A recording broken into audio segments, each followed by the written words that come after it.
rakes out his beautiful hair, his eyes are bright and shining, and he rides into battle on these two horses. It took a bit of time to finish this one.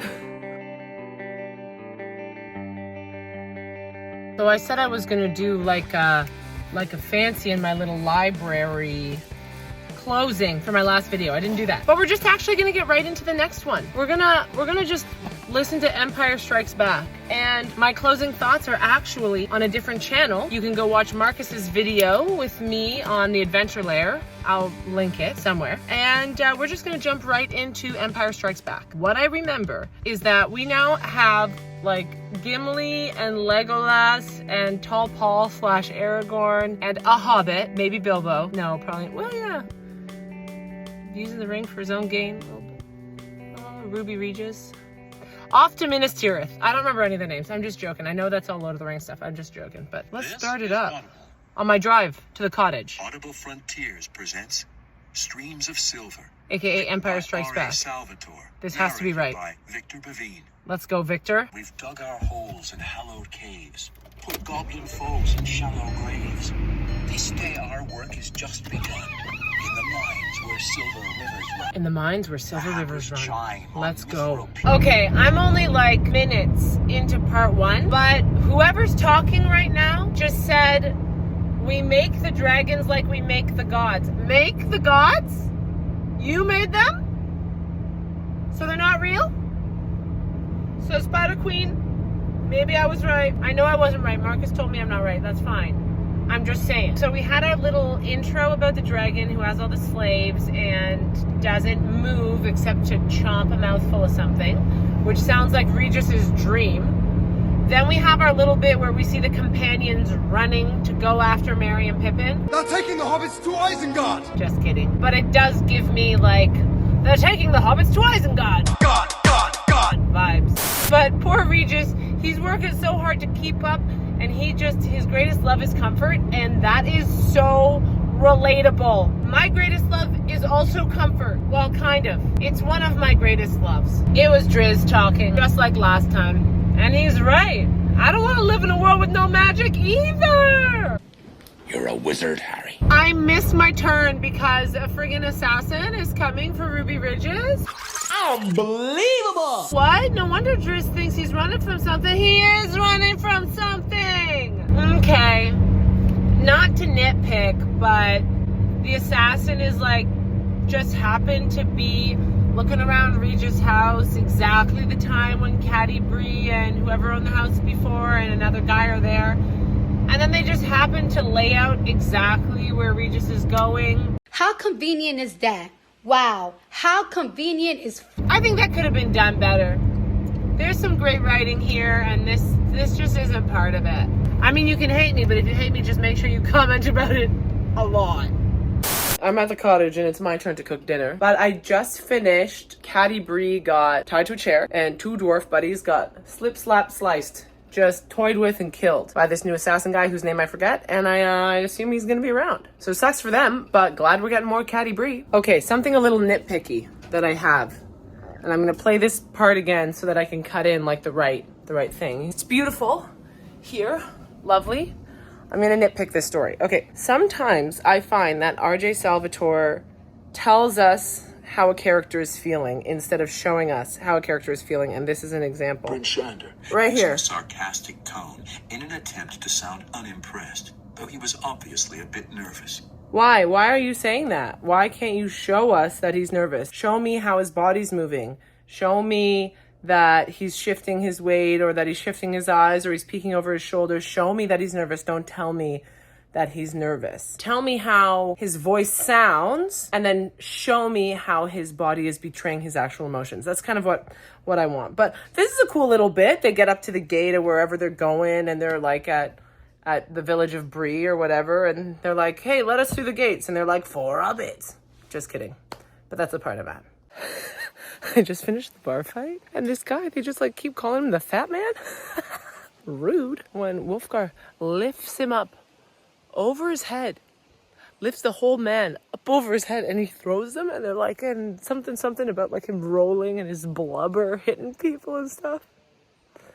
Nonsense. Utter nonsense. And Regis is just hiding. It's just so silly. I'm certain that this Whisper lady's coming back. She wanted them to pay 10 times what she originally said. She found out who they were. She has the map to Minas Tirith or Mithril Hall or whatever this book's version of a dwarf mine is, or homeland, or whatever he's finding. Anyways, she's for sure coming back. Cool, she's a woman. I like that.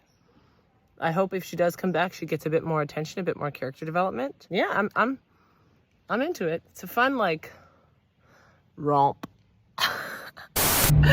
Not Drizzt riding 2 horses. This man ties 2 ponies behind him, puts a foot in either stirrup to go rescue his friends. Oh my gosh, this is too funny. Throwing back, just like the description, it's just like so. I'm starting to understand the game aspect of this version of storytelling, like why there is some telling not showing. We just had another moment like that. So basically what's happened is they're going they're running somewhere to Mithril Hall, or to somewhere that's going to hopefully lead them to Mithril Hall, the 4 companion. And they know there's orcs ahead of them. They know there's something behind them. They catch up with the orcs, or the orcs catch up with them, or whatever. Huge fight. Aren't they fantastic? But then these barbarians show up. Drizzt is hiding. Wolfgar gets captured along with Ruby Regis and, oh my gosh, dwarf guy whose name I do know, I just forget it. Wolfgar's there, and the barbarian, they get taken, like the 3 of them get taken back to the barbarian camp where there's a strength challenge that Wolfgar wins, and then he like locks eyes with the person who he just beat in this strength challenge, and they have this like bromance moment, and the narrator tells us what they're both thinking about how they want to fight beside each other and be best friends forever and inspire people by felling orcs and whatever. So like that kind of narration, it's driving me crazy as I guess as a writer, like a normal book reader, but as a Dungeons and Dragons book reader, I'm starting to get it a little bit more. Like Drizzt throws back his cowl or his cloak, shakes out his beautiful hair, his eyes are bright and shining, and he rides into battle on these 2 horses. It's just so over the top. Unrelated to the video, I'm driving back to the cottage now. I had to drive into the city. Well, I had to drive back home, 2 hours, so it was okay. To film a couple self-tapes, because I thought I brought all my equipment up, and then I realized I did not bring clothes, and I don't think the campfire stinky bug spray clothes, which are not nice clothes, would have been good for my self-tape. So that's why I'm back in the car, but maybe you'll see some beautiful views again when I'm at the cottage. The strengths of the spirit of the Pegasus in Torlin, but the entity itself had come, possessing the man wholly, and bending his body into its own likeness. His place loomed the ghostly form of the winged horse, who could not face the...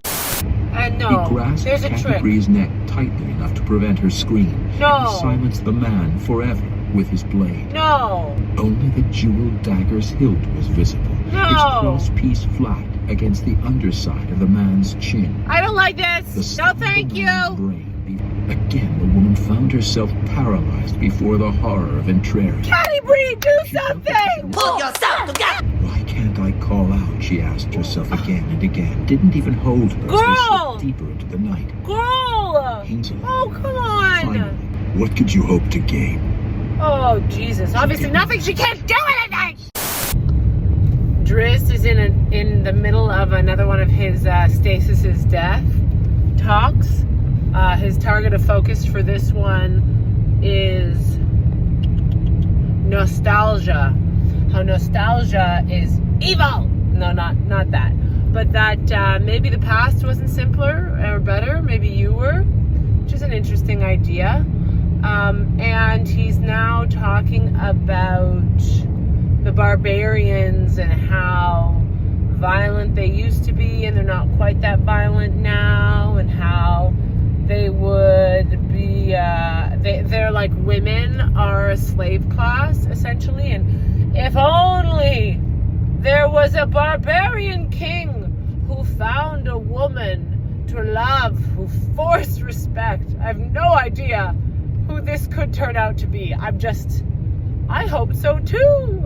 Is there some deep fear within them that those children will see the errors of their parents? Yo. I have no answer for the scene paradox, but for Bruner's sake, Learning your parents are human is pray the that he worst. seeks me. Did Assassin Guy just kill Whisper? That's a bummer because I thought Whisper was going to be like a consistent, like a recurring character. I didn't think she was just going to be here to be like, hey, they went that way, and then he kills her. So our 4 companions have just evaded certain death at the hands of worms and trolls like 8 times in a row.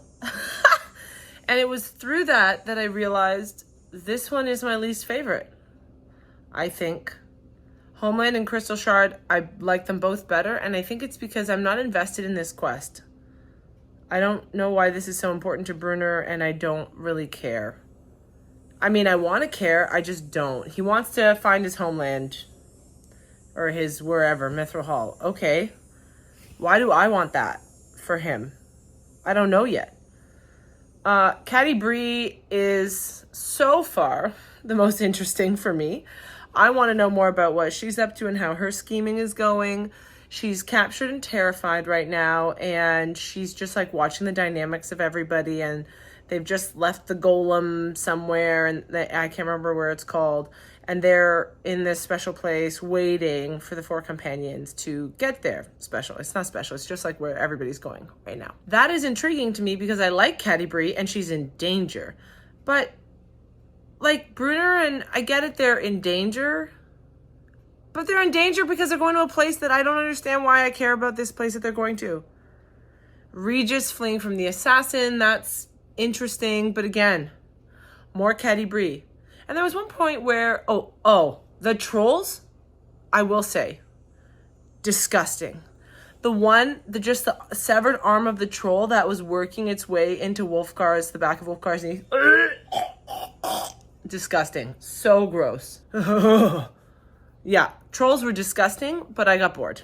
It's like, yep, okay. And I keep picturing Lord of the Rings stuff. I can't remember what the name of that bog was where Frodo decided to faceplant into the dead people. But that place, that's what I'm picturing partially as they're going through this. Anyways, not important, not relevant. I am ready for something to happen that's not just a fight that they're for sure going to survive, because there's still 5 hours left.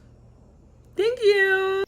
Okay, so Drizzt just got a visit from Illustri, whatever, Silvery Moon's leader lady. And now she's giving him gifts and biscuits, and like, I'm just over here thinking, what in the Galadriel? I'm struggling to get through the rest of this book. Honestly, I want a DNF because everybody's pissing me off and there are no stakes. I don't care about anything. Caddy Bree has escaped. Great. I'm happy because she's the only friggin' redeeming character in this entire book right now. And I just... So they figured out that Artemis Entreri is after Regis for the ruby. And now Bruner's going off on him. Oh, when I'm right by my homeland, how dare you put this danger on us? Like, if he's freaking out because of magic, something, good. Otherwise, keep your mouth shut, little man. How much danger have your friends been put in because of your quest for your homeland, which means literally nothing? It doesn't matter. What's going to change? What's going to change when he finds this? What, like, who cares? Like, why? Why does this matter? Oh, I want this book to be over. So the hammer tapped the wall, and the hammer spoke friend, Someone is here. The thing opened, and we'll see if Pippin fucks it up.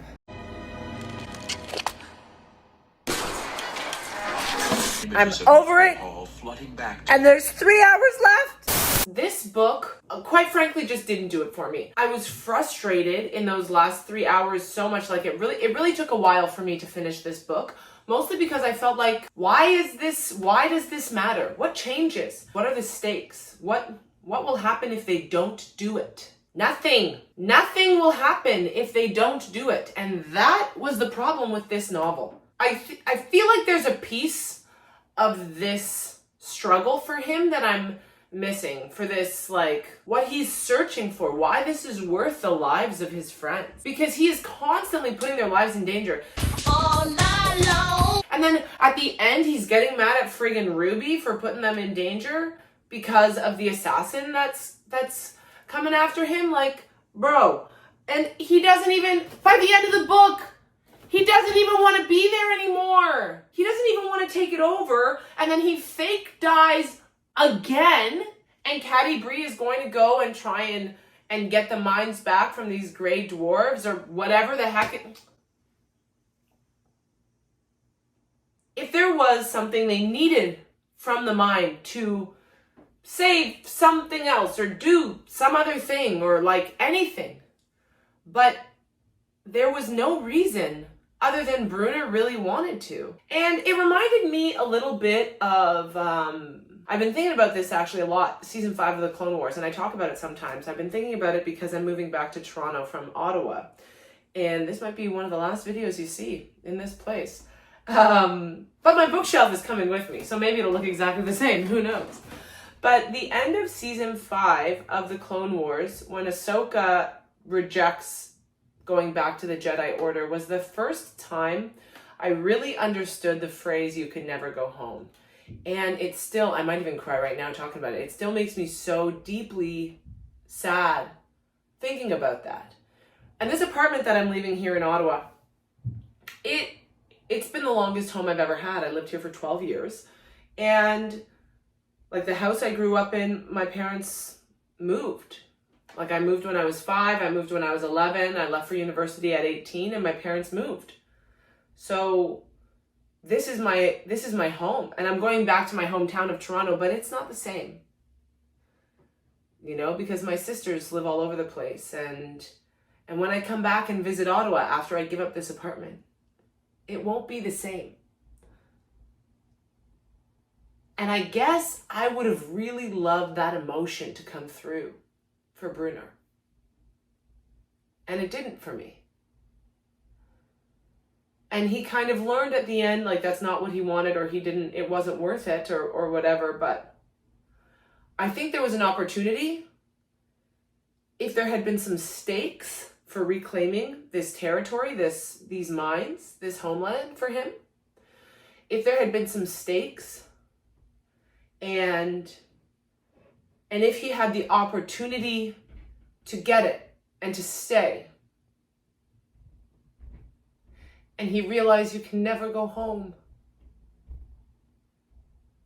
because it's not the same, because his father was still gone and what happened had still happened, and that we have to keep pushing forwards, keep moving forwards, keep learning, you know?